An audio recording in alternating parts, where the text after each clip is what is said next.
You're listening to the Warlord Radio Podcast.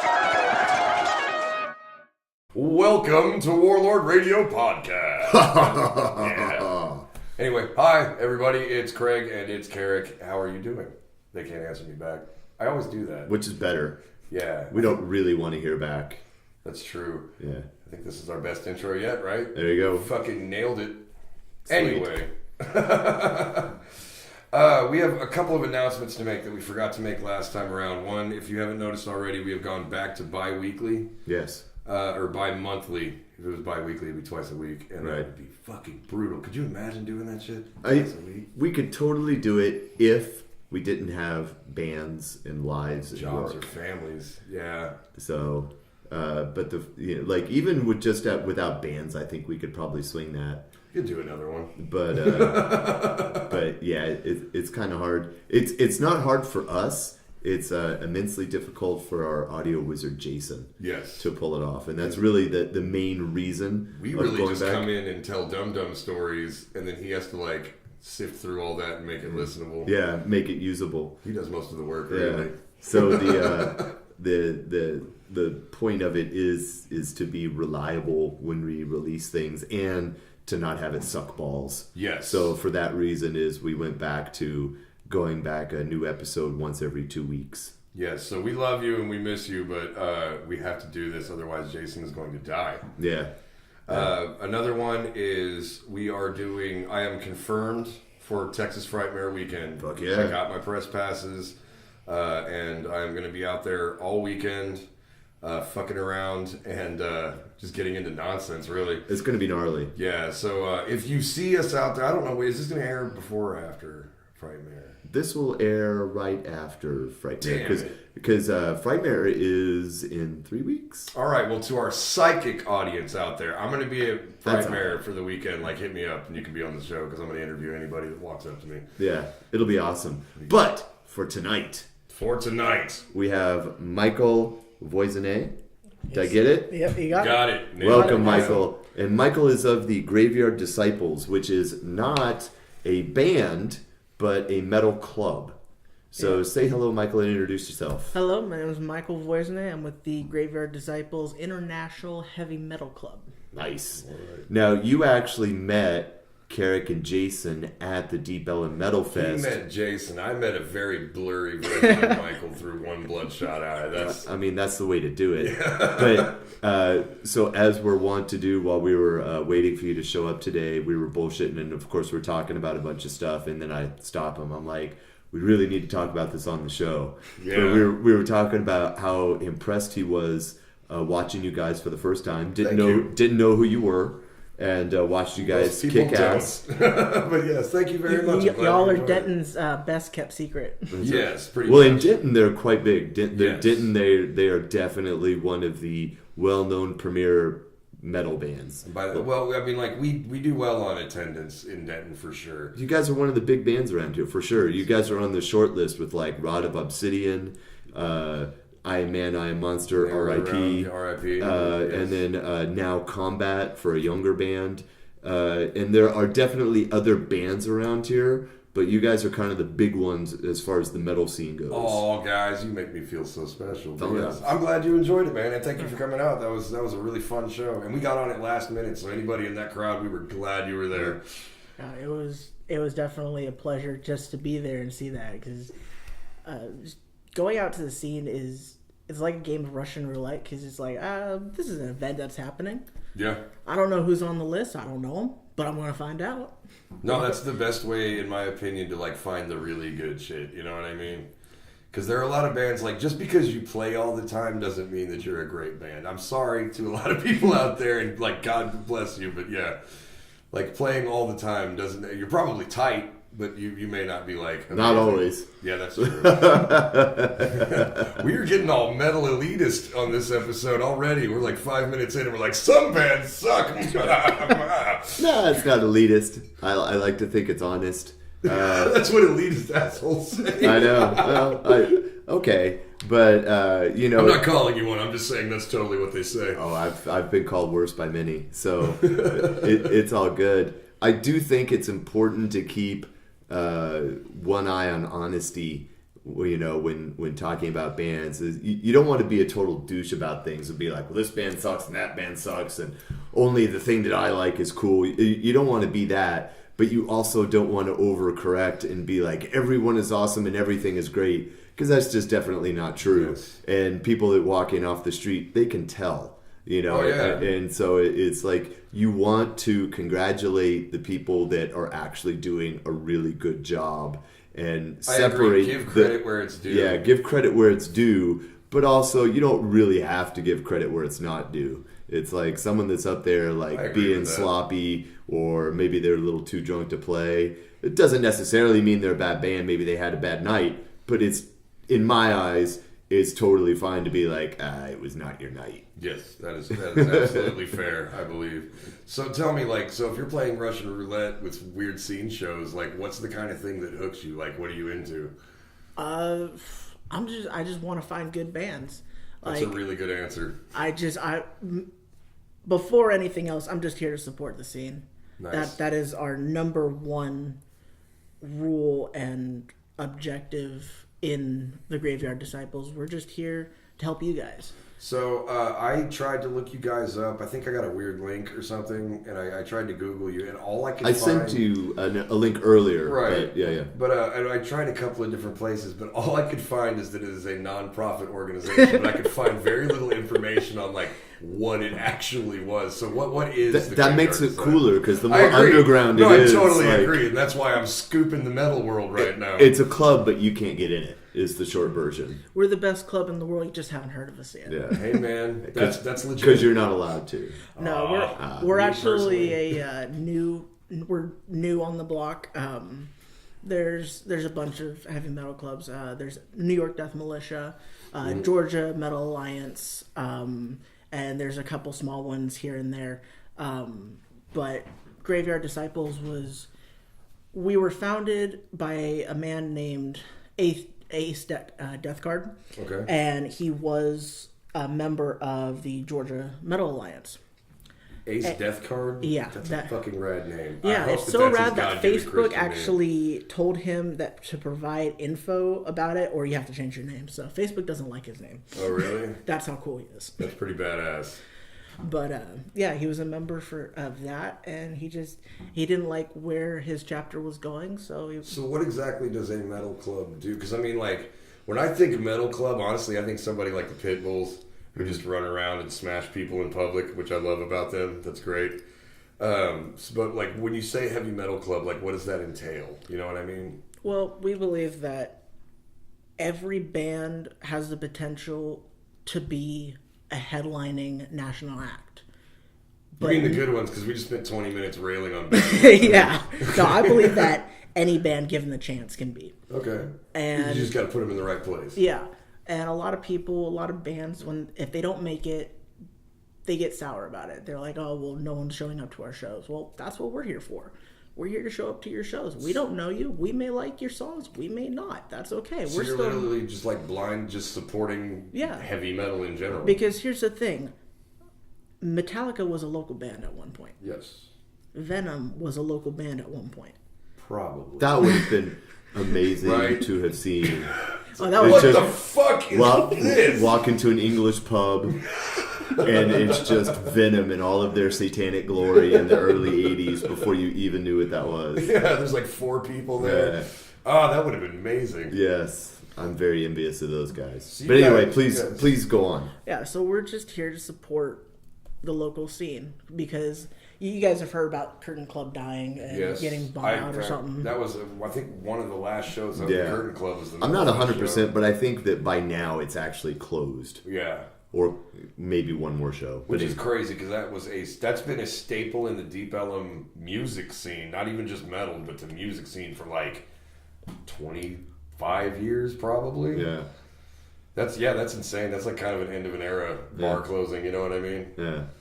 So you guys essentially are just out to stimulate shows, like we're just here to dedicate ourselves. We'll show up, we'll buy merch, we'll stay around, we'll help you with your gear. That's actually one of my things. I can't speak for everyone else, but when I first started being in metal clubs, I just wanted to help out. That's awesome. No, I mean, like, honestly, I probably wouldn't let you touch my, not you personally, but if somebody was just like, hey man, I'll help you with that, I'm like, nah bro, I got it, but I appreciate the sentiment, I really do. You I'm always just an have to asshole. ask. Yes. Like, you don't just grab a dude's gear. Like, no, that's a really good way to get hit in the face. Well, one of the ways that someone can always help is with the drums. Yes. And that's what I always tell people when they try to, like, hey, do you want me to grab anything? Because I know, like, guitar players, bassists, like, they're super particular about, like, their heads, their bass or guitars or whatever. They don't want people touching it, which I totally get. But by and large, there's just so much of the drums. It's like, hey, grab that kick drum and throw it on stage. That's true. It's like, I'm going to risk it. Yeah. And it's a safe bet. Because the drummer will always be like, thank you. Because the drummer's got to be schlepping their own shit. And yes, that is a good point. That's the whole reason I don't play drums. Right. But yeah, so, no, that's awesome. Like, you guys are just true fans of heavy metal and wish to elevate heavy metal wherever you can. Yeah, we just want to support the local scene. We want to support venues. We want to support, because in this day and age, metal is going back to the underground. Right. Like, radio's all about pop and confetti and all this BS. Yeah, no, I believe there are a few genres like this. Country is probably one of these genres, as is hip hop, as is heavy metal, where like, or even rock and roll at this point, because you don't, like, when's the last time you heard like really good, solid rock and roll get like a mainstream push? There are certain styles of music that will never die. Mm-hmm. They just go way underground for a while, and then like every few decades or so, there's a resurgence or a revival of it for a little bit, and then it goes back underground. And I believe that heavy metal is definitely one of those ones that will stand the test of time, much like the way that we view shit like Mozart. Yeah. There are people like, hundreds of years in our future that are going to be like, Yngwie Malmsteen's a goddamn maniac. Well, to me, metal, like metalheads are like the Germanic hordes that like, destroyed Rome. Is like we're a bunch of crazy barbarians, and what you said is true about other forms of music. Metalheads are definitely, without doubt, the most passionate, freakish. Agreed. No, I absolutely out of all absolutely. of those. I absolutely agree. I've said it before, but it's like whenever the Great War comes and knocks us all out, there'll be one guy sitting around a campfire figuring out war pigs. Yeah. It's like the last man alive. It's like, oh, that would make such a fucking cool video. Actually, just one dude sitting there with his dog with a guitar with like 4 strings on it. But that is totally like the metalhead like mentality. Is like. No, I think that's my favorite rabbit hole we've gone down yet. Like, just man and his dog and heavy metal. Yeah. But that's tremendous, man. That's something that's really unique and wonderful about, the DFW scene that we have here, that we have people like you and your club that are willing just to come out and support bands that they don't know, be positive, help get the word out. Because that's so key, is people just trying to build an audience, to establish a name. And you can be super talented, but it can be insanely difficult. And expensive. Promotion's expensive as well. Like, and what you guys are doing really is a bit of a service. I mean, it's cool because people will follow their bands around. You know what I mean? Like, there are people that are like Silver Tongue Devil fans, and they go to every Silver Tongue Devil show that they can. We have fans that come to every one of our, like, there are people that are loyal to either like a specific facet of the scene or like a specific handful of bands. Yeah. And they support that area. And I love the fact that you guys are just like, fuck it, there's that poster has Satan on it, we're going there. Like, it's Friday night, I hate my boss, I want to get pissed, and I want to enjoy some heavy fucking metal. Yes, that's a great attitude to have. So do you look for like really cool ass flyers and shit? You're just like, oh, that looks sick. Personally, I look for the ugliest flyer. No kidding, like the most like DIY shit. Like today, I was actually at McBride Music up in here in Denton, and I saw this poster, and it just said it had a bunch of band logos on it, and said, "Looking for someone to jam with." And I took a snapshot of it. I'll probably send it to you guys. Put in the. We might even post it up. We'll show it. But it was the most OG, old school '80s metal thing I've ever fucking seen. I love it. Yes, I remember like. The days of standing and passing out flyers is not something that I love to do, but still do periodically. Yeah. And I will go out and hang posters every now and then. But, with everybody, the problem is like bars won't even let you do that anymore sometimes. Like, hey, can I hang a poster? I don't know that they ever did. I've been run out of a lot of places, but still did stuff. Really? I just used to come in with some tape and tape some shit up on the window and leave before anybody said anything. Yeah, well, same thing. Yeah, I'm getting really tired of the stigma of you host a metal show and your bar is going to be completely trashed by these rowdy, Germanian monsters who are just looking to destroy it. No, we are Germanian monsters, but we are relatively respectful of the people that have enough, charity to house us, I guess, in some instances. Because, right. I would imagine as an owner of a business, it would be very intimidating. You're just like looking around. You're like, it looks like the fucking Night's Watch in here. Right? Topical. But, metalheads, as long as they're not mad, they'll pretty much leave everything in one piece. Yeah. Yeah, we're like the only clique in the music genre industry that has our own rules. Like our own rules on how to mosh, help people in the mosh pit, respect your venue. Like there are definitely I don't see that in any other genre. There are definitely social. What is the word I'm looking for? Damn it! This is great radio, right? Damn it! Social. There's stuff you're supposed to do. I don't know. No, social blasphemies. That's what we do to the regular people. Yeah. But inside our group, it's very kind. Social and loving. norms. Social norms that's going to work. That's what we're going with. We're going with social norms. There are just certain etiquettes to be followed, I guess, that are kind of unspoken. And it's more like because if you don't follow those etiquettes, somebody will throw a bottle at you or something. Right. But we were talking earlier about all the crust punks coming up, and crust punks will fuck your shit up. Yes. That's the best thing about crust punks. Yeah. Well, it is there is some crossover, For sure. joke intended. Yeah. But by and large, they are kind of like separate scenes, like the punk crust underground, and then the pure metal scene they're kind of separate, and then sometimes they meet. Sometimes it's an easy alliance. Sometimes it's kind of hostile. Much, yeah. But by and large, the metal scene in and of itself, and this is true of several cities that I've been to, is it might look scary, but it's actually pretty fucking safe. Most of us, I'm not going to speak for anybody else at this table, but I know for me and my band, we are fucking nerds. We're nerds that'll destroy you if you piss us off, but we're fucking nerds. Like, I love Roger Corman movies and comic books and tabletop role-playing games and fucking 8-bit video games. Like, I'm a fucking dork. Yeah.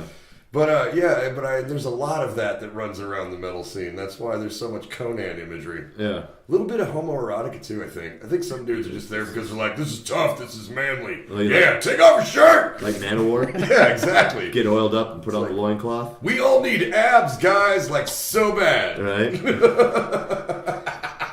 Hot take on Manowar. Anyway. Into Glory Ride. So I'm really curious about so how many strong are you guys? Like, is it how long? Okay, I'll put it this way: how long has the Texas chapter been around? You said it was kind of new. Yeah, the Texas chapter has been around for about a year and a half, maybe 2 years. Okay. The whole club as a whole has been around about 3. Where we have chapters in Texas, our mother chapters in Georgia. Okay. We've got chapters in both the Carolinas. You said it was international, correct? Yes. So we've got a number of chapters in the States, and then we have an Australian chapter. We've got a chapter in Great Britain, and we just opened a chapter, or we will be opening a chapter in Germany. That's awesome. Okay, and so and your tenets of the clubs in all of these places is just go to shows. Yeah, just support the local scene. So how do you join? Like, if I want to join the Graveyard Disciples, what's the process? Well, first you're going to look us up on Facebook because that's our main bread and butter right now. Mm-hmm. You're going to look up Graveyard Disciples International Metal Club. Facebook will provide you with a number of chapters. But if you want to get to the man himself, his name is Ace Angel right now because Facebook doesn't like Death Card as a name. inquire with him, and he can point you in the right direction. So Ace Angel on Facebook. Yes, he is our international president. Gotcha. We've also got a number of international enforcers, captains. Okay. Well, shout out to Ace. Yeah, for sure. Thank you for starting this thing up. Yeah. This could. I'm seriously interested to see how like this, because if this blows up, like that could be great for any scene anywhere. Like if even one of your chapters like starts to gain like some real steam, I mean that helps out any scene. Because I mean, if you guys are just legion and going to every fucking show and everybody's having great shows, that's good for everybody. Yeah. So Nope, did it again. No. Damn. So, Next question. yes. So, you personally, you were telling me before that you had kind of dropped out of the scene for like a year, took a break, and now you're back in it. Yeah. Right? So, what happened? Like, you were strong in it, and then you just kind of stepped away. You just kind of got burned out, or did something happen? Or Well, it was a mixture of getting burnt out, like going to the scene and seeing only a few shows. I did it wrong. I started just band following, so I focused around Chemicos because that's a good band to follow. Yeah, I was like, shout- if you're gonna follow one, that's a good one. yeah, shout out to Chemicals. Shout out to Chemicals. I was actually in the New York Death Militia prospecting for the Texas chapter out here, and Damien. Shout out to you, Damien. Shout out to Damien. I actually just saw him. He was in Chemicals. Okay. And then he left the band. But now he's actually on a European tour with Agent Steel. Nice. Yeah. Really? Yeah. So That's a good gig. he's doing great, and it's great to hear that a brother's out there killing it. Yeah. I'm super happy for him. Yeah. But yeah, so I was prospecting with him, and it just I don't know if I just got tired of the being the only 20-year-old here, because it was just me and Damien, and then the rest of the crew were south in Austin and San Antonio. I also got yelled at by my girlfriend for spending too much money. That happens from time to time. Show up to a show, love the doing that. band, dump $60 into their merch bin. Yeah, I can see how that could be a problem. I mean, as a band member, I appreciate it. Like, But yeah, yeah. but I think the number one thing that really burned me was just going and trying to help support the scene, but being the only one doing it. Okay, yeah, no, I get that. So, like, how many members did you have at that time, would you say? I was the only prospect in Dallas You were the for only prospect NYDM. in Dallas. Okay. And so... And that's for NYDM, not for Great Yeah. American Right. Cycles. Okay, yeah, that's what I'm trying to figure out. So...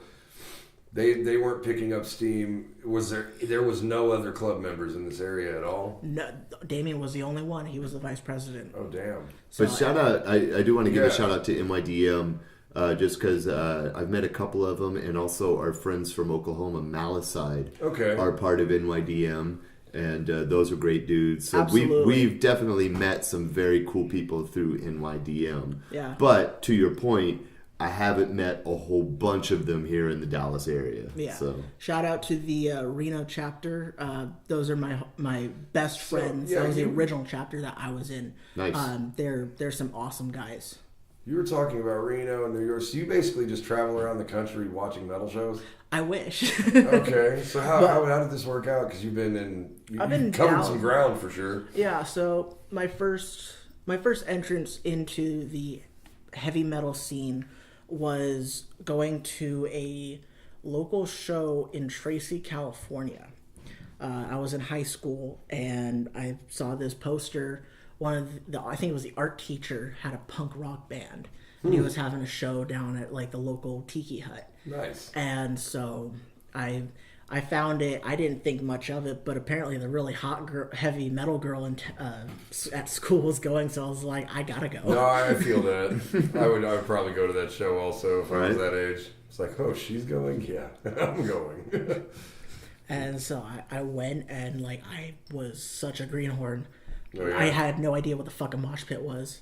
All I knew was that well, you don't know until you go. That's So- true. That's very true. yeah, I went and like I walked off with two crushed toenails, had a The first time I ever jumped in a pit, I had a bloody nose and a busted lip when I came out of that thing. I got hit in the face by somebody's fist because I didn't know. Yeah. I didn't fucking know. Like, he was swinging his fist around and walked right into that shit. Yeah. Yeah. But what's this, Al? Yeah. My favorite part of the night was coming home and telling my mom about my pain. She's like, "You're an idiot. You should have ibuprofen before you went." What? Since You when? would have bled more. Yeah. Right? Your mom sounds right. Right? Spit your blood at the audience. Yeah, but that was like that was the moment where my life just opened up. The gates were like, this is the path you must go. I've noticed every metalhead, and we all remember it too, but we all remember the first time like we experienced heavy metal because it was a fucking game changer. Like, Oh, yeah. Because and we've said this before on the podcast, like being a metalhead for the most part, and I don't even care if you're like kind of a casual metalhead, but like if you are like a real metalhead, it's a bit of a lifestyle and not so much a fandom. You know what I mean? Oh, it totally is. I mean, like, the thing about it is like, metal fans are a lot like horror fans. They're not necessarily one and the same, but they're real similar. There is definitely a Venn diagram there. As you'll see when you go to Texas Frightmare Weekend, is that by and large is the people that get into metal and the people that get into horror are the weird kids in school. Yes. And you kind of like look around and you see that there's other weird kids that like the same shit you do, and not that they just like it, but they love it the same way you love it. Are you a disenfranchised weirdo crippled by childhood trauma? Me too! But it's like, do you have an unhealthy obsession with Ralph Bakshi? Yes, I absolutely do. Yes. I have a Fire and Ice poster in my room. Yeah. So, it's that kind of thing where you just bond over talking about I merciful can't believe you fate. just fucking said that, because I absolutely do have an unnatural obsession with Ralph Bakshi. See? I know my audience. You is what I'm fucking saying. nailed that, yes sir. And I love Fire and Ice, by the way. I've got like a nice DVD collector set that's got a ventricular on the front. Oh, cool. Oh, it's awesome. Yeah, I can see that. Okay. I say that because I'm a big fan I of know. Ralph Bakshi. So, Dude, Craig has this entire like horror closet in his house with his entire, and it's an impressive collection full of some really cool shit. But it's like, and you can tell it's just like Craig just sits in there sometimes and just looks around.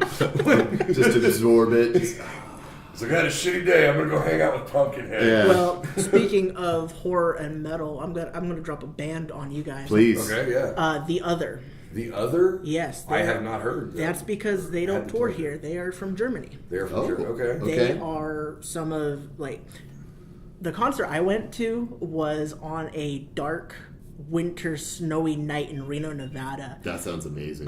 They had all horror punk bands play. That sounds fucking great. By the time that they got on the stage, the only people were the Rockabilly Chicks and the Hobos. Nice. And No, they all started dancing together. It was a great time. But the sounds like an others, amazing they're show. such an amazing band. Like Thornton Wills is he's an awesome guy. See, I want you to think about like what Michael's doing here, everybody out there. Like, he got to, first off, he was in a snowstorm in Reno. I didn't even know that fucking happened. Right. Isn't Reno like at -7 below sea level or some shit like that? Actually, it's high desert. Is it high desert? Yes. Okay, I didn't know that. I've been to Nevada one time. It was Vegas, and I do not remember a lot. Yeah, there's two Nevadas. There's Las Vegas and there's Reno. Anything else is just Desert. Yeah, I was about to say it's just a sand bowl. Anyway, I digress. He had this magical night watching horror metal bands, including a German horror metal band that does not tour in the States, and watched a bunch of pinup girls dance with hobos the night away, and everybody was a blast because he goes to random shows and Yes. takes chances on shit. Yes. I love that. I love that you're willing to you're like, here's $8, show me some crazy bullshit. Yeah. yeah. I looked at the poster. I was like, that looks like a good time. Yeah, I And I absolutely would have come to the same conclusion. I'm jealous. I've never been to that show. It sounds great. So, how would you describe the other? Are they horror punk? Or Yeah, they're definitely horror punk. each band member is a character. Okay. I don't think they do like a whole theatrical thing, but they do dress up. They do put on a I different love persona. spectacle. Like everybody knows that I'm into like war paint. If you dress like fucking trolls or whatever, I'm gonna watch your band. I love that shit. Yeah. Yeah, they were amazing. I think my favorite song is "Dreaming of the Devil." Nice. It's a very catchy song. Like that's the magical thing about them. Their songs are catchy. So, what were they doing in Reno? Just on tour? They were on a national tour. So Okay. they came to the States. They started on the East Coast, and then they just worked themselves in a loop. And they've got pictures of that tour. When on was their- this? This was a couple of years, like 4 years ago. 4 years ago? Okay. Yeah, and I haven't seen them tour in the States since. That's crazy. Yeah, because I imagine if you saw something like that, like, so kind of describe their stage show, if you would. Like, you said they play characters. Like, what kind of characters? I think there was a demented clown. Yeah, that would work for me. The drummer's a doctor. Yeah, that would also Like work. surgery Like, mask on. Surgery, Covered in blood, blood, probably, yeah. The Nice. the guitarist is like a Babadook. Oh, Okay, cool. Fucking badass. And like I think the bass player was like a scarecrow, like a demented scarecrow. Man, that would be so fun, but so hot. Could you imagine having to wear like tweed rope on your face on fucking stage? Well, it's a good thing it was a die. snowy night in Reno. Right? Yeah, that's another thing. We are from Texas. Yeah. And we don't have many snowy nights in Reno, if you know what I'm saying. Like, Right. it's more like ice death. Yeah. It's more like the hills have ice country around here. Yeah, pretty much. Just like a lot of rolling plains and undiscovered locations. Yeah. Hillbilly clans here and there. It's all good. Little bit inbreeding. Yeah. Just a hint. Apparently, this is a real thing that I discovered just random, like, reading online. But there's an area of southeast Oklahoma, Texas, and Arkansas Oh, I think you told me about that is this. the inbreeding capital of the U.S. It's like they have more inbred families per capita than anywhere else in the United States. And I don't know if you guys know this, but the Appalachian Mountains are a thing. Yeah. And those guys' family trees fucking figure 8. I would have thought it would have been like Mobile, Alabama or something. Yeah, no, Mobile, it's, Alabama probably has, and I'm not trying to disparage. I actually am kind of trying to disparage Mobile, Alabama. I went there once and met so many racist fucks. I was just like, God, you should just get a Confederate flag tattooed on your fucking face, dude. I mean, I'm not going to say that's a shocker. Yeah, it was. I remember I was living in Panama City, and I went up to Mobile for like a weekend, and I was like, "This is a terrible idea. You're all horrible mud people, and I hate you." How bad does it have to be if Panama City, Florida is the gold standard? That was the worst place I ever lived. I worked at a fucking Olive Garden. Weed was like $40 a gram. It fucking sucked. I hated Panama City. It was just full of Air Force brats and rich kids. I have not heard a lot of positive things about Florida. Okay, no, because once you go like mainland and into the swamps and shit, it's actually pretty dope. I mean, like, I've been to Florida a couple of times the- as a kid. The Keys are sick. The Keys, those dudes know how to party, man. Right. When I went down there, it was like Pride weekend, and I didn't even know it, and that was fucking a blast, man. Yeah. It was great. There was rainbows everywhere, and I drank so much. But every like crazy story that you hear of comes out of Florida. Like a lot of meth. Yeah, Let's put it a lot that of way. Florida meth. man does this. I was- Florida man does that. Oh, there's actually a reason behind that. Did you know? Because you see on the internet all the time, it's like, because Florida is like, I'm sorry, guys, but you're just fucking up. Okay? But one of the reasons that all those crazy stories come out is the police have a legal obligation to release all police records to the press. So there's no filter. They get everything. Like shit here where it's like, because I mean, this same stuff happens in Denton, Texas. It's like, man tries to stick 4 light bulbs up ass, 5 was too many. Like that shit happens here. They just don't print it. But in Florida, they just chase them, those kinds of stories. You know what I mean? Right. But yeah, I learned that was some weird factoid I learned somewhere where it was like Florida's police departments have to release those stories to the press, and there's some dude at a newspaper that has to sift through all that shit and be like, he did fucking what to a raccoon? One of my favorite stories that I read out of Florida was a guy running from the cops, and he cut through like a golf course and he tried to jump into a pond to hide from them, and he got eaten by a gator. I was about to say, I know where that's going. They're fucking everywhere. Yeah. Like, I mean, especially dude, the a Panhandle. kid got eaten at Disney World by a gator. Could you imagine the balls on that alligator? Just like, fuck all of these people. I'm going after Timmy. Yeah. Hope you enjoyed those teacups, bitch. I mean, that's just brutal. It is so brutal. Buzz Lightyear can't save you now. Dude, Right. that's why Steve Irwin was the closest thing we had to like St. George the Dragon Slayer. Right. Or something like that. He'd just go wrestle him. Oh, yeah.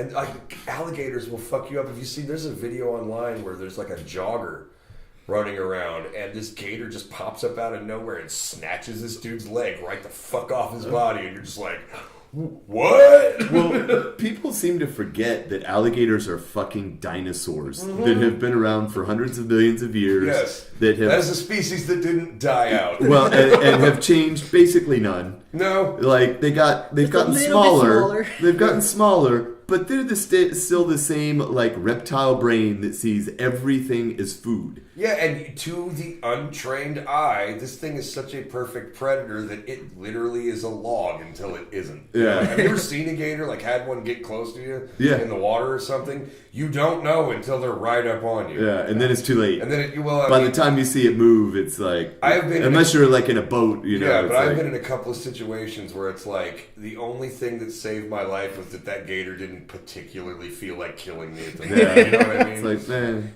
you know. I like you. You'll live today. Exactly. Tell yeah. your people about me. I was like, I will. Thank you, Mr. Gator. I Right. respect your millions of years of evolutionary stagnance.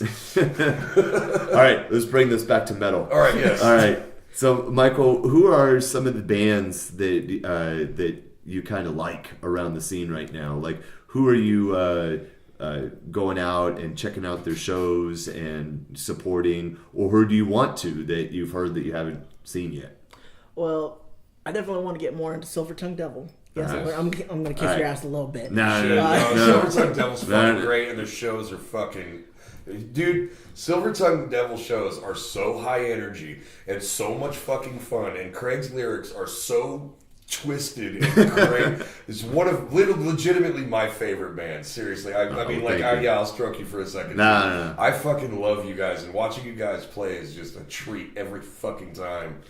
Oh, yeah, thank The you. first time I ever started drinking, I saw Silver Tongue Devil. That's a I- good show to start. I remember drinking.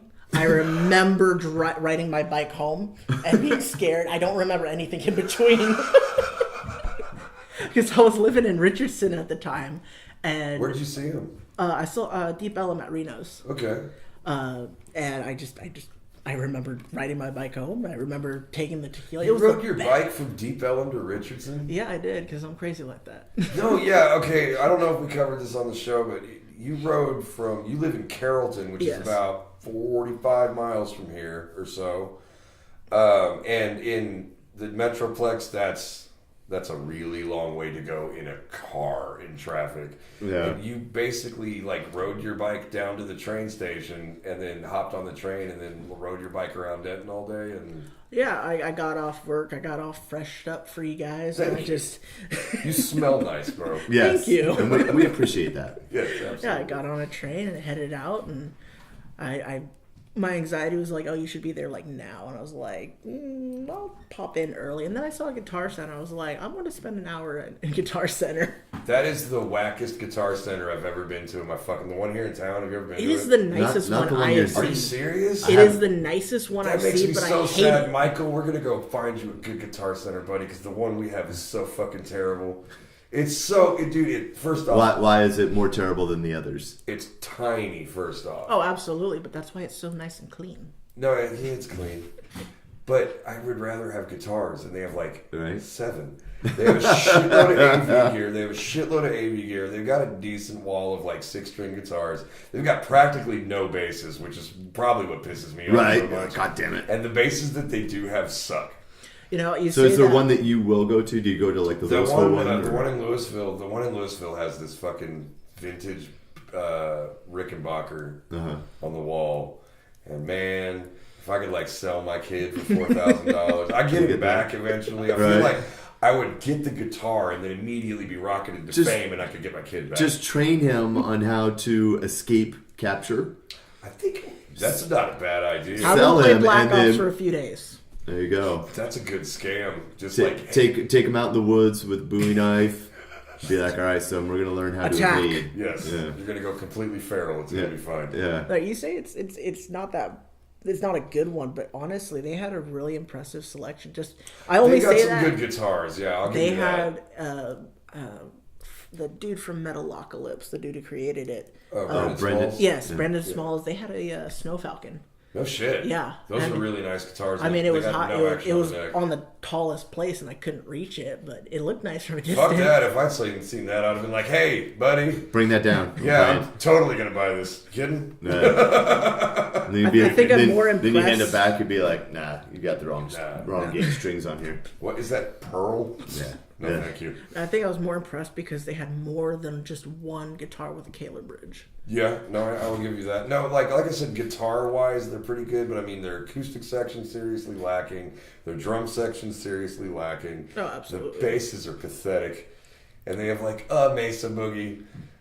Well, I've never been there, but it's very surprising because Denton is a fucking music town. That's why it pisses me off. You so guys much. have the biggest fucking music college anywhere. Yeah. Here. It's the and they biggest have a one in the shitty. South for sure. I mean, I'm pretty sure it's like the second biggest in the nation. It's like Yeah. top 5 for sure. Yeah, it's up there with Berkeley. Like, Yeah. we've hosted Berkeley events at UNT for sure. Yeah. Yeah. There's an insane amount of jazz nerds around here. Oh yeah, but that's for sure. So, Oh my like, God. But for all the listeners who are actually looking for a very good music shop, I recommend Tone Shop Guitars off of Beltline in Addison. Right on. Shout out to Tone Shop. Yeah, they've got an absolutely astounding collection of electrics and acoustics. Great prices. They've actually got one of the best guitar techs there. I recently got my Epiphone. It's like a late 90s X series Epiphone. I got a bone nut off installed on it. Oh my god, that So thing you plays play like a too then? Yes, I am a major guitar nerd. How long have you been playing?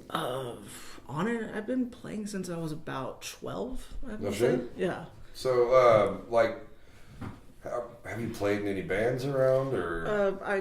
The first band I was auditioning for was a garage band out in Tracy, and We're all garage bands, man. It may not be a garage, but it's still a no, garage. but like that was like I got 2 towers in the garage, and we're just screaming into the mic, and I have no idea what I'm doing. The lead singer's looking at me, all pissed off, and I'm just like, "You just told me to jam."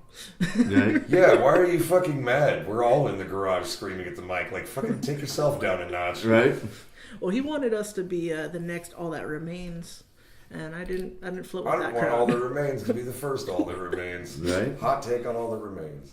I don't even know if I needed to qualify that one. Right? All right, well, we're going to take a short break, Yes. and then we're going to come back for round 2 with Michael. We need to get tobacco in my life. Yes, we're going to do drugs, kid. We are. While we take this break, that really is going to be a split second, but go ahead and check out Graveyard Disciples. Yes, please. Graveyard Disciples International. Heavy Metal Club. Heavy Metal Club. So Graveyard Disciples International Heavy Metal Club on Facebook. Do it. Do it. Do it. Hey everyone, this is Michael Voisinet, prospecting president of the Graveyard Disciples International Metal Club in Texas. You're listening to the Warlord Radio Podcast. Let's start it back up and be just hacking my guts up. Yeah, well, part 2 will start off like Sweet Leaf with Carrick. I am dying. Anyway, The end. we are back with Michael from the Graveyard Disciples. Metal Club International. Metal Club International. I didn't say the whole thing. I apologize. Goddamn. That's my heel turn for the night. Yeah. So anyway, you were starting to stay stuff. So we have this problem where I have to smoke after an hour, otherwise I just start killing people. And so we go outside and we're still in talk mode. So we have conversations outside and we realize that we are burning good podcast fuel. Right? So you were starting to say something outside, and then we were both like, "Shut the fuck up!" Yeah. Yeah, So go ahead, speak freely now. All right. Thank you, sir. Yeah, so I saw you guys at Deep Ellum Metal Fest. You guys blew me the fuck away. Diesel Beast. Yes, All right. Diesel Beast. Awesome. Oh Thank my you god. very much. Yes. Totally kicked ass. Thank you. That was a fun seriously, show. coming off from someone who's never seen these guys, never even heard of them. And it's like, oh my God, who are these people? Where are they from? How do I get a record? I have answers to all of those things. Yes. So, yeah, shoot for it. So I went home and like I couldn't sleep. I had to hear more. So I looked you guys up on Thanks, YouTube, and I man. was just so fucking happy that you guys actually had singles printed out in proper engineered audio. We dumped a lot of, because Craig was around. It was about it's been about a year and a half now that album came out. Yeah, it was a year in like late March last year. Yeah, we did that entire album by ourselves. The only thing, we shipped it out. We had a friend of ours, Victor Gann, who's a pretty well-known guitar virtuoso in those circles. Mm-hmm. He produced that album for us out of his own time, and honestly, without Victor, there would not be that album. That album would not fucking exist. And then Jason, the guy who does the sound engineering for our podcast, is also the guitar player for Diesel Beast, and he did all the audio engineering, and we sent it out to a mixing house, and that was the only thing out of house that we did. So yeah, that was a self effort. Sorry, I didn't mean to cut you off. I'm sure you got a point. I'm just gonna sit here and put myself out. I have a quick question. Why did you guys go the ballsy track and name your debut album after yourselves? We have a song called Quest. We name everything after ourselves. It's branding, I guess. I don't know.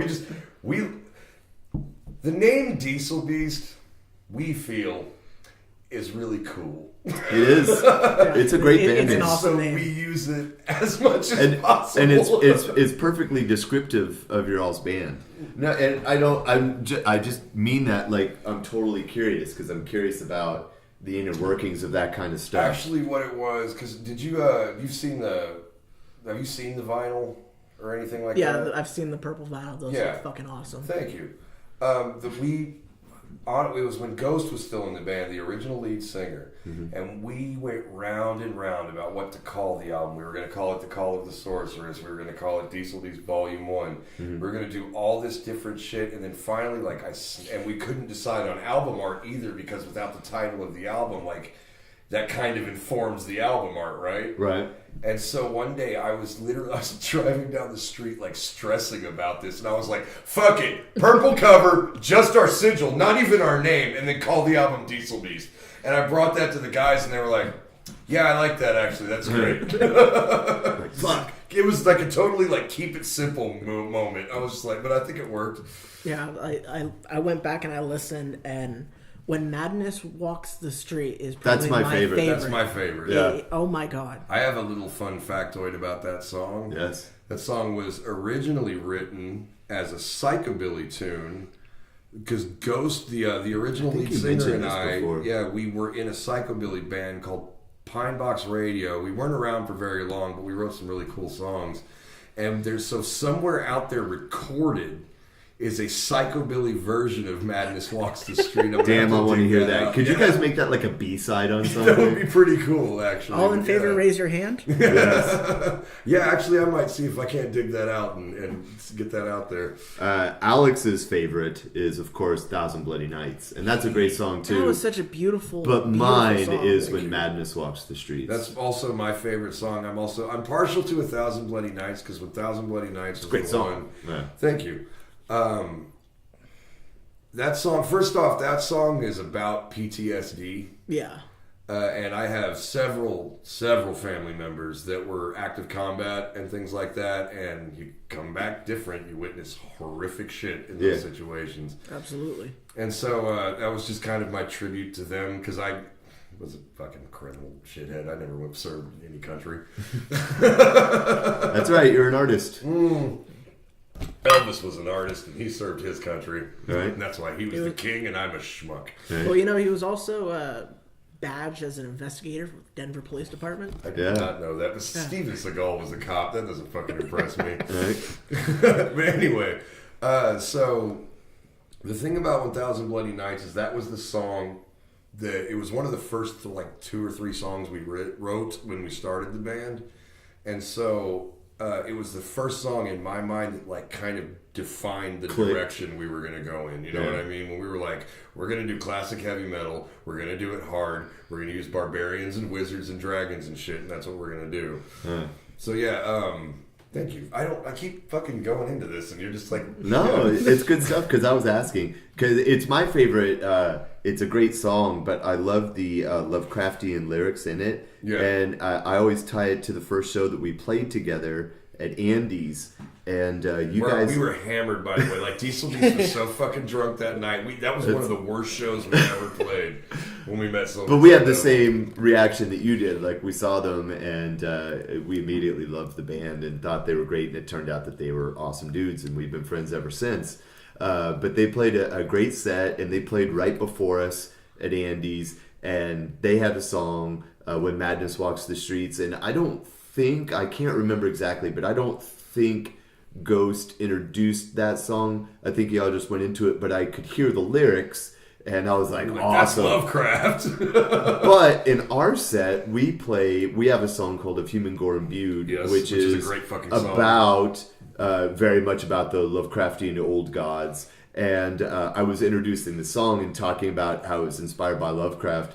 And Ghost is like, yes! So Ghost is a huge Lovecraft nerd. He got a kick out of that, and just from that experience, it's like I always key into that song, and I was like, yeah, it's like that was the first song that really clicked for me. Grabbed you. Yeah.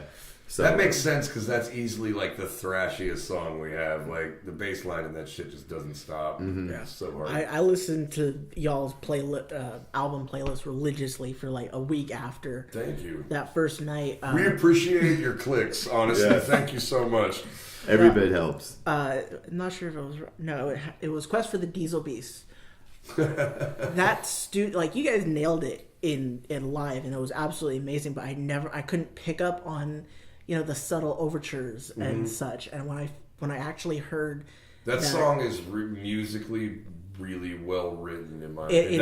It is a piece of modern day art. It really is. Thank you very much. And then the guest tracks, the female vocals that come in on the bridge. Yes, I was actually going to ask you who she is. Yeah, that's Megan Lackey. She was the bass player for I Am Man, I Am Monster, and Debutante Brawl, and she's working on something new now. I think it's still like top secret or whatever. Right. We'll have her on the show. Megan Lackey is, first off, a very good friend, but she is an incredible bass player and an even better singer.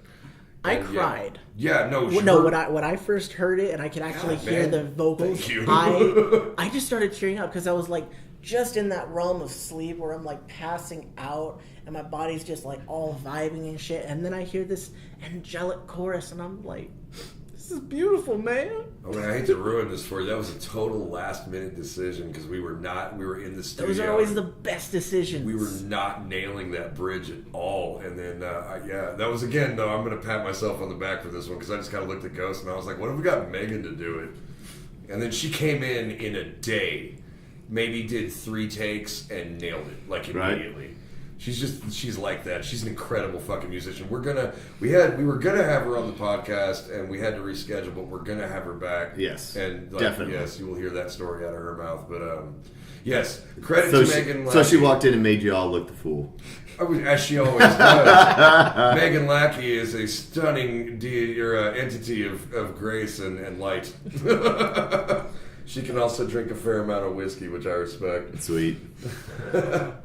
But I love that song, Quest for the Diesel Beast, too, and I laugh because probably like the first 10 times that we saw you guys is every time you guys would start that, John would freak out, and he's like, yes, Black Sabbath, because it has the same chords. That's and why then and then he's like, I specifically put that shit in that song to burn the fucking crowd, and I'm sorry, but that's funny to me. It gets John so often. It gets newcomers every fucking time, and what's funny is one day, and it will come out of nowhere, we're actually going to do it. Like, what is this that stands before me? Because that's one of my favorite songs. We covered that on the podcast. That's the moment you had with, you didn't even know what a mosh pit was and your entire life changed.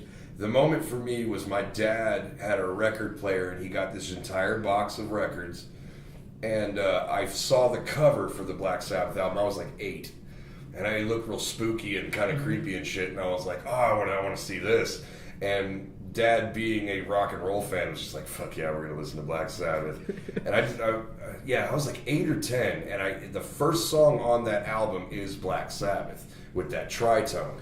Yeah. Well, and then the rain track that leads it off, yeah, and the the whole bell. thing, the whole atmosphere. And and when you're looking at, because back then you actually had to hold album covers. This is, I'm talking, if I'm 10, this is 1995. Yeah. So I'm sitting there holding a vinyl record cover, looking at this spooky figure and the house in the back and all the moss and shit. And then, you hear all the rain and then just boom, boom, boom. Changed my life. Yeah. At that moment, I was like, I like dark shit and skulls and lightning gods and snake women and stuff. I am proud to say that Master of Reality was the first vinyl I ever That's purchased. a really fucking good vinyl to purchase for sure. I That's found one it of at my a favorite garage albums. sale, and I was like, I know Black Sabbath is good. I don't know this album. I have a question though. What do you think's better, Master of Reality or Volume 4? I don't think you can answer that question. Haha, exactly. Wyatt brought that question to me at practice the other day, and I couldn't answer it. I was just like, ugh. I don't think anything. Like I would argue that it's total. Having a preference is one thing, but saying like one is better than the other, I don't think that you cannot make that decision in the first 6 Sabbath albums. I was just about to say that the first 6 albums you can't right really, up to Sabotage. Yeah. Is like they're all brilliant for different reasons. So like.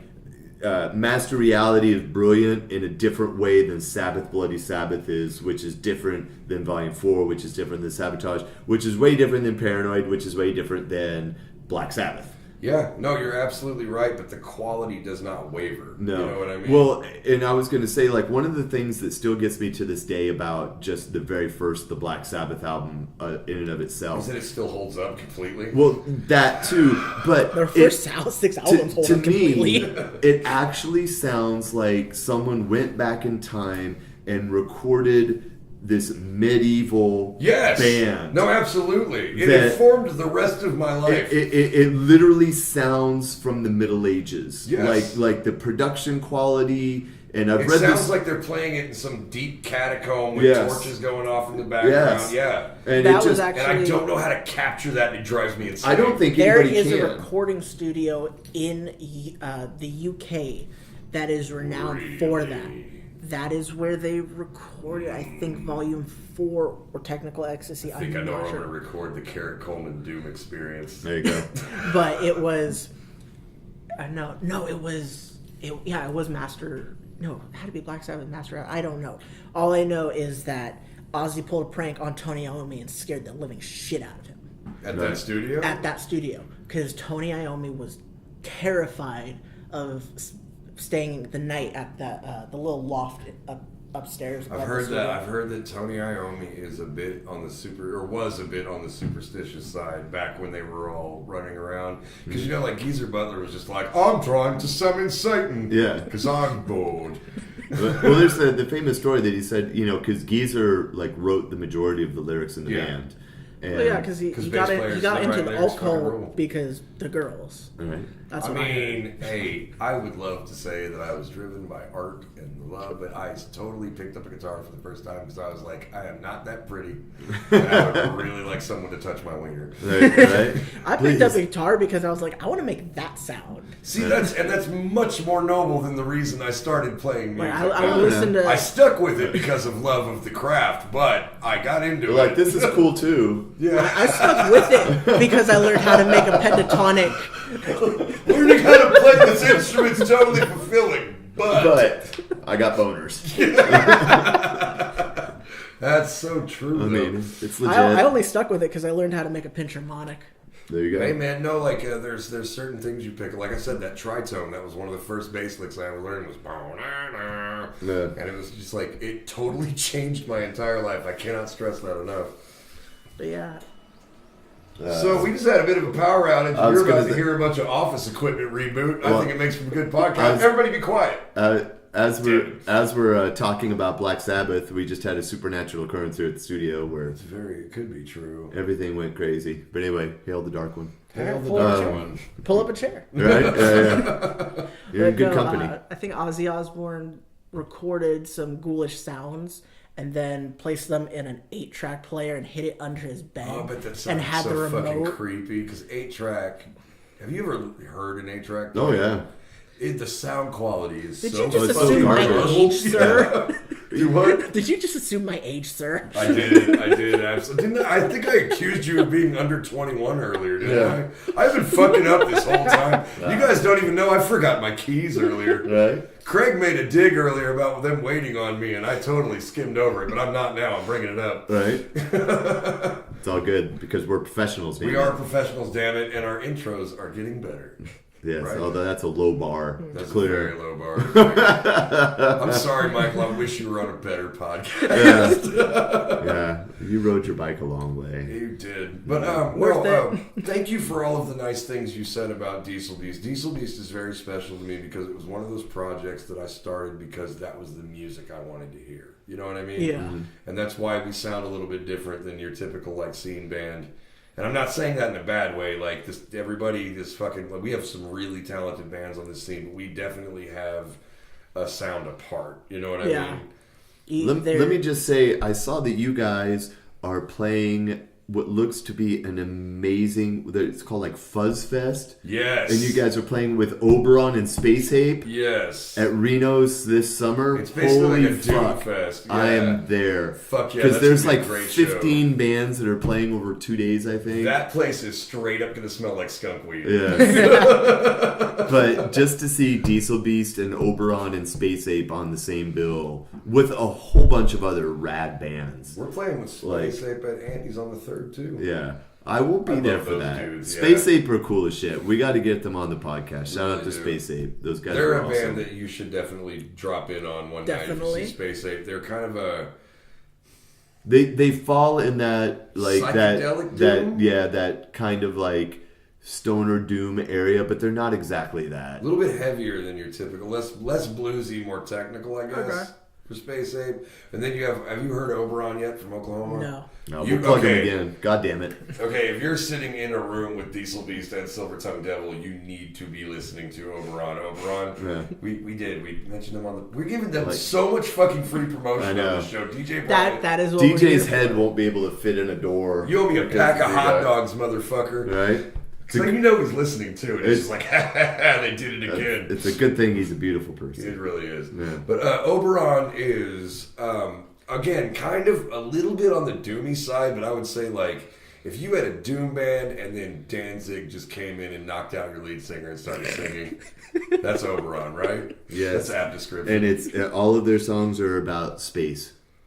Or the formation of the Continental, you know what I mean? Pangea, which is my I favorite love that song, yeah. Pangea!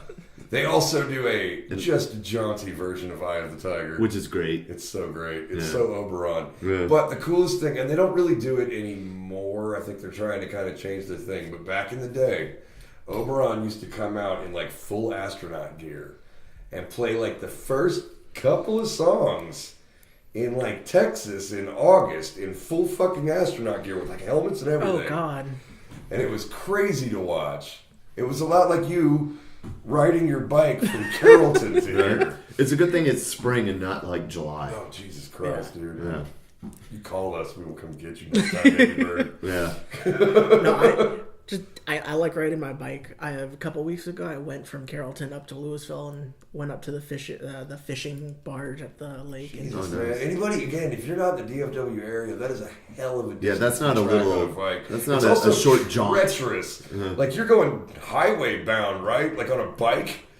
I stay away from the highways, That's but like good. on the roads, like the farm roads, I'll ride on because there's like no. That's scary as fuck, too. Because It's only scary when they're tractors and they Yeah. got bale spikes, and all of a sudden you think of Final Destination. My name, I'm the guy with the tractor and all the spikes. That's my day job. Right? In your rockabilly outfit. Carrot's like, oop, killed another one. God damn it. Right. That's points on my license. But back to your sound, like you definitely do have a very distinct sound. I can name off the top of my head for Diesel Beast, Chemicost, Razor Eye Dolls, and Electric Vengeance. Yeah. Like those EV. are like the EV. cornerstones Shout out of to different. Paul and Brandon and Trey. Trey. EV is the band that we have played the longest with. We have played with EV almost since their inception 10 years ago. No shit. Yeah. They're just, I love them because, like, this is going to sound like a dig. Not even a dig. Because I don't want to compare them to Suicidal Tendencies because I feel like people do that too much. And they don't really sound like Suicidal Tendencies, but the vibe is there. It's like they're the punk rock kids that hang out with all the metal dudes and still play like just as fucking brutal shit. To me is, and I mean this in every possible good way because I consider this a high compliment, but to me, Electric Vengeance is if you took Kill 'Em All and the first Iron Maiden album and put them together. Yeah. But now I was With on the just same boat with punk that. rock though, like there's some Dead punk Kennedys. but it's Kill 'Em All's it- kind of got a punk rock vibe. And also the first Iron Maiden with Paul Di'Anno on oh, you're there. talking about Killers. Okay. Well, no, like Iron Maiden, like the Iron very Maiden, first Iron one. Maiden. Oh shit. Okay. Yeah. No, I get you. So just like, yeah, no, that makes so much sense actually. Because it's got a little bit of the new wave of British heavy metal, like songwriting structure to it, but it's also got like the punk delivery. Yeah. And it's got kind of the rhythm of the early Metallica. And the show, I mean, their shows. I always saw But anyway, them great as, dudes. If you haven't, please check out their band and buy all their shit. Yeah, I always saw them as Iron Maiden, Metallica, a little bit of Pantera, a little bit of Dead Kennedys in the mix. And did I say Iron Maiden? I can't remember. We haven't. Yeah, not yet. yeah, Iron Maiden. Like Yeah. that's their little stew pot right there. Which is brew, yeah. And the first time, like with Diesel Beast, the first time I saw them, I was just blown out of the water. It's like you got a couple skater guys on stage tuning their instruments and rehearsing their pentatonics. Then all of a sudden they turn around and they just hit you with that blast they do beat. too, man. I was just like, oh my god. Electric Vengeance delivers you a wave of sound and very high energy, and then Billy LaFon jumps on stage and starts screaming at you. It's a fucking great show. Yeah.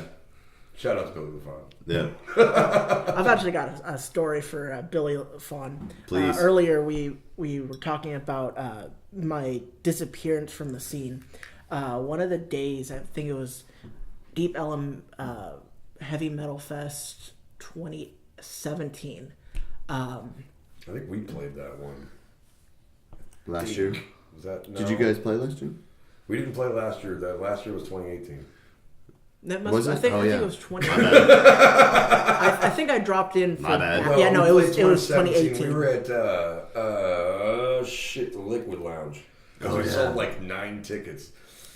Yeah, so I was at Reno's and Chemicals was playing, and like I just all of a sudden all the energy just went like Saving Private Ryan, where it just went like ringing, and just all of a sudden you're looking around, you're just like, why am I here? Who are these people? What are these strings for? Yeah, and then all of a sudden, Billy comes up, grabs me by the neck of my vest, throws my ass in the pit, and just like we mosh my depression away. Absolutely believe that story 100% because I believe Billy would look at me like, that guy looks sad. Fucking in the pit! Right? I shout out to Billy, man. You're just doing an awesome job. We are closer friends with Billy than I would like. I'm kidding, Billy. I fucking love you, dude. We just did his podcast. We just did his podcast. Check that out. After we had him on our podcast. Yes, we did. It's very incestuous relationship. I think I'm gonna go see Godzilla with Billy. I'm gonna make him go see Godzilla Dude, with me. I want to It go looks see fucking Godzilla. rad, right? Have you seen I Godzilla? am have not seen Godzilla stoked yet. to see the new Godzilla. Go home. I'm a longtime Godzilla fan. Me too, so, absolutely.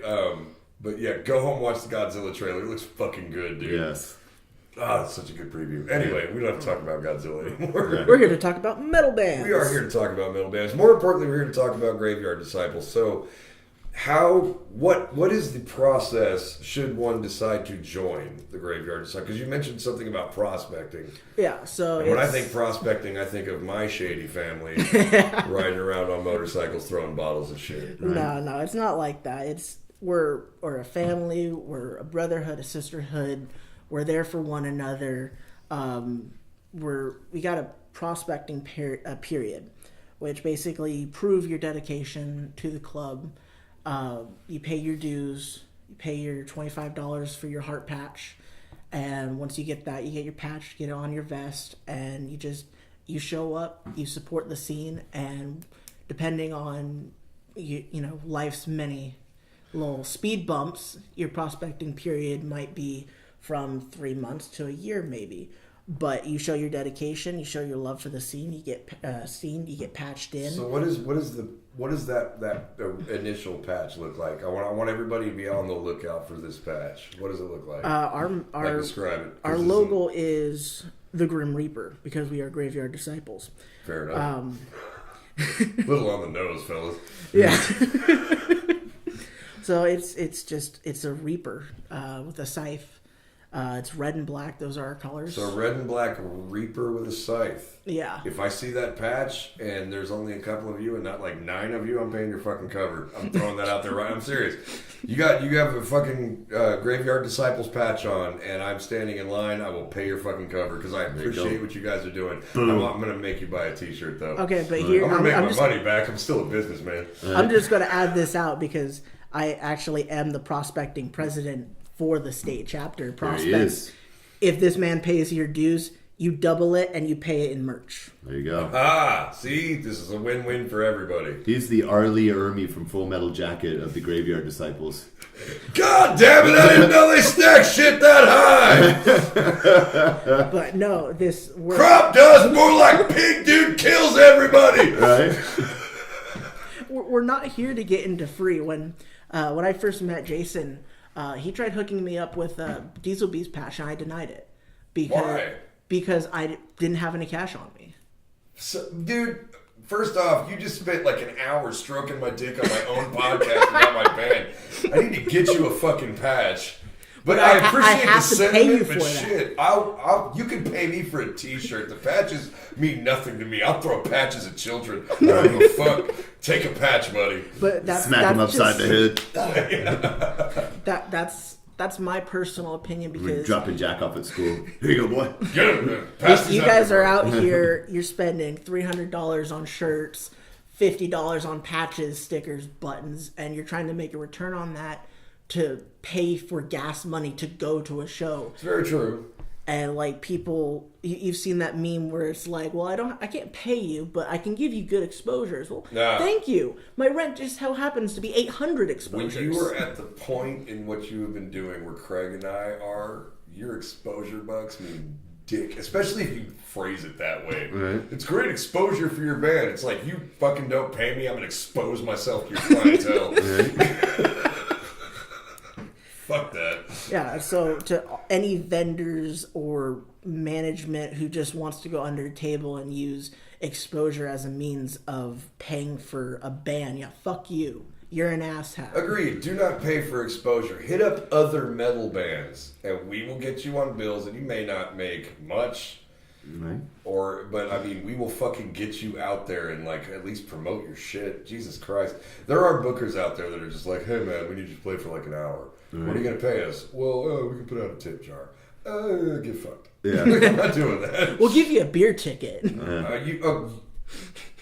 Put a fucking 0 after 1 and we'll talk. You give me 10 beer tickets and maybe. Right. Because that means that I spend half of what I'm going to spend at your bar. Right. Yeah, I one of the first gigs that I had was working with a guy out in Reno at a venue who had amazing talent come in. I'm talking like Julia John Roth. Nice. Eric Clapton. No, Andy Timmons, sorry. Just like big... Wait, did you say Uli John Roth from Uli Scorpions. John Roth. Yeah, sorry. I thought you said Julie. I was like, Julie No, I was John thinking... Roth. Like his sister? No, I was thinking hear of she's hot. the bassist... She's got yoga pants tattoos on her butt. The former bassist for like Eric Clapton and the Byrds. She was on that set. Yeah. It was just like really big names, but he was paying the big bands, and then he would have a packed house for local bands. You know, you have like 300 people there, and then he's giving them shit. Like he's giving them beer tickets like $20. Mm-hmm. Yeah, I've played shows for not many, but I've played beer tickets and $20 shows. Like it happens, but I guess my deal with that is like if I'm playing support. First off, if you're going to offer me exposure dollars, I need to see how you promote. Because if I have to do all the promotion and you're paying me, fuck you. Like, why am I doing this? Well, here's the thing. I don't give a fuck about Nita Strauss's third drummer. Right? No, he didn't actually, from my understanding, he actually barely promoted it. He had a guy named Josh Leese out in California. He was the main promoter. Shout out to Josh Leese, Born Dead Productions in California. Also, great guy. IDK and Purification by Fire are his bands. Check them out. And he throws a huge festival in California. Last year it was at the Hard Rock Casino. Do you know him? Yeah, he like was. Well? Yeah, he's. You not can be on a really festival. I'll get you every stitch of merchandise I fucking have, dude. Right? That's a fair payment right there. Yeah. I'll take you with us. No, he's trying to make a metal festival every year. It doesn't matter if he has to grind, if he has to sell some gear. He's making that festival happen. Last year was at the Hard Rock Casino in Lake Tahoe, and this year, because of certain events with the staff at Hard Rock Cafe, he's going underground. That makes So sense. he's having it in Lake Tahoe in May. I believe it's May 7th through the 10th at Whiskey Dick Saloon. Dude, you ever been to Tahoe? Mm-mm. It's God's country. Hold on. What's awesome about Lake Tahoe is that it is either super hardcore Mormons that are protesting your shit, and I'm going to throw Which this out here right now. greatness. Yeah, if you were in a metal band and somebody is protesting your shit, high five everyone around you because you have fucking made it to some capacity. Yes.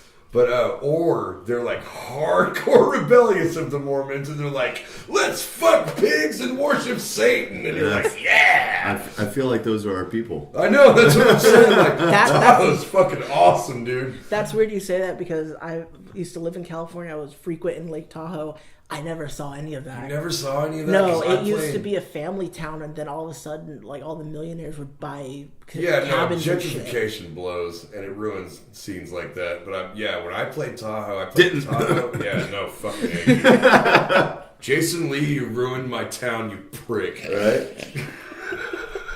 Anyway. Son of a bitch. But yeah, no, like small town Utah, fucking play those metal shows, dude. That's not Utah, though. Well, Lake Tahoe's California, Nevada. but I mean, like, you go around. Like, how far is Lake Tahoe? It's on the border. The lake Yeah. splits Nevada and California. Okay, yes, but it's still like, It's all the same. hour and a half from Salt Lake City, right? Yeah. It's all- More So I was people on the are gonna road. drive that Dude, far I was on to the Texas. road. I was just like, this is America. Yeah. Where are we? This Deer is- Cock, Wisconsin? I don't fucking know. There's the Southwest. But no, because I remember Lake Tahoe has that, like, there's a strong Mormon. I just remember it's a Mormon belt. That's what I remember. Right. A lot of Mormons. You're confusing Salt Lake and South Lake. Wait, what? South Lake Tahoe Yes, that is what I'm doing. and Salt That's Lake what I'm City, fucking up, Utah. yeah. God damn it, I'm terrible. It's all the same. But anyway, yeah. Not to be like super racist, but all Mormons look alike. That's so true.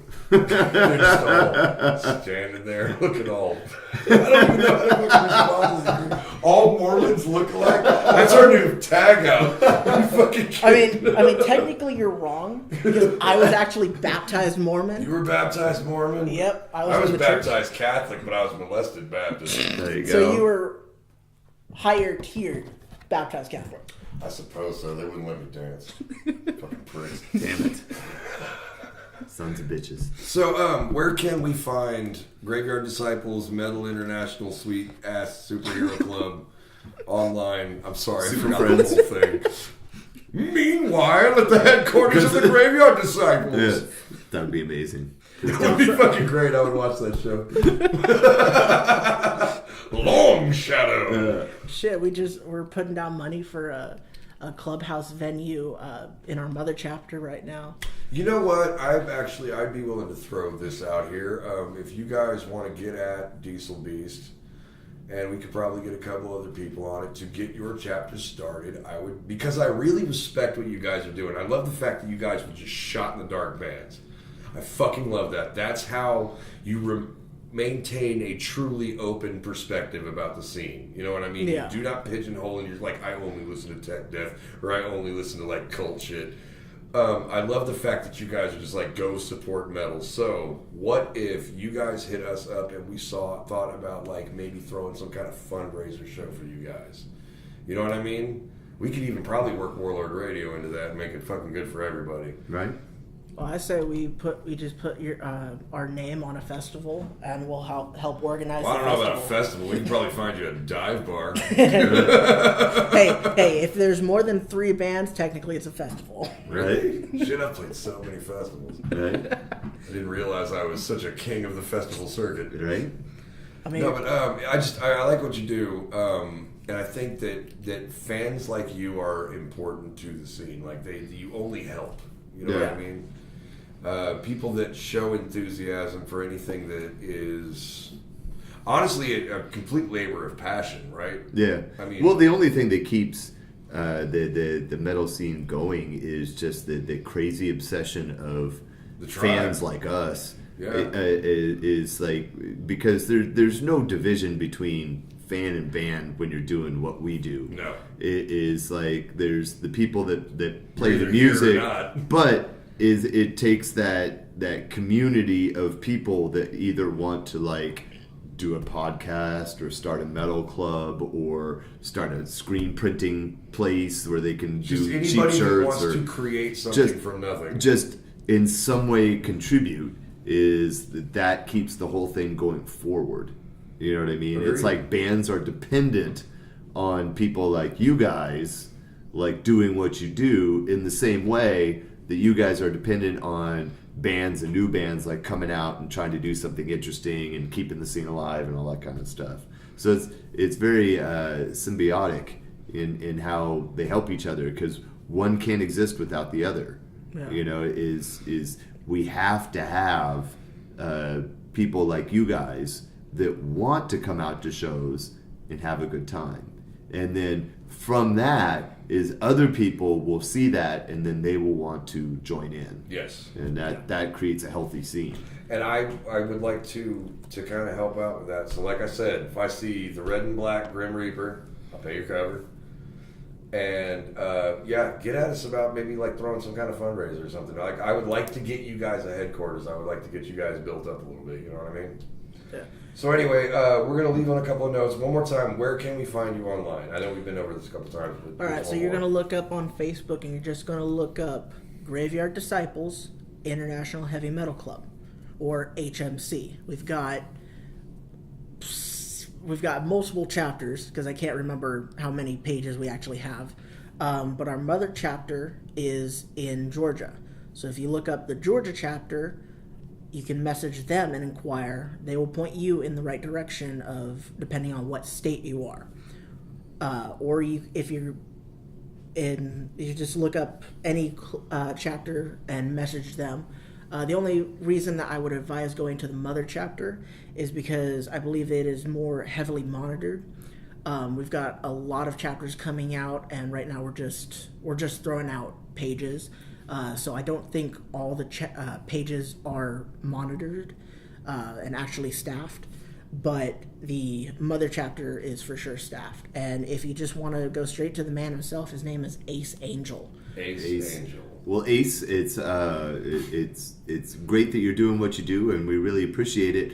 My 2 cents is that for anybody that's in the North Texas, South Oklahoma, Arkansas area, is we're going to post your link. Yes. And I would recommend anybody that's interested in joining a metal club, Possibly even starting one. Man, woman, beast, whatever, is if you just want to get out and meet people and have a good time and support music and find some cool bands, is we're going to post Michael's link. Hit up Michael.